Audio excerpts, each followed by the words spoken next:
5 लाख का सोना और अन्य सामान लूट, इलाके में सनसनी। बदमाशों ने मंदिर के बगल वाले घर का दरवाजा और अलमारी तोड़कर करीब 5 लाख रुपए के सोने और अन्य सामान लेकर फरार हो गए। ये दुस्साहसिक चोरी की वारदात दुर्गापुर के कोकोबेन थाना क्षेत्र में हुई। खबर मिलते ही कोकोबेन थाने की पुलिस मौके पर पहुंची। इस घटना से इलाके में सनसनी फैल गई। স্যার সকালবেলা এসে দেখলাম তো যে পুরোহিত তিনি মন্দির খুলতে এসে দেখেন আমাদের দরজাটা খোলা। উনি এসে দেখেছেন, দিয়ে দেখেছেন আলমারি ফালমারি সব ভাঙা। হ্যাঁ, তারপরে উনি আলমারিকে জানিয়েছে আর ওরা আমাদেরকে জানিয়েছে।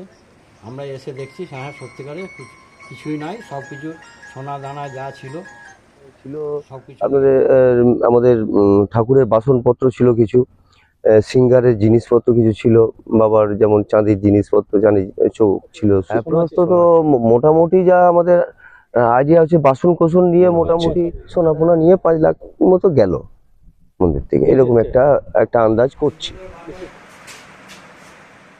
टोनी आलम, ANM न्यूज। और खबरों के लिए सब्सक्राइब कीजिए ANM न्यूज, बेल आइकन दबाकर रहिए सबसे आगे।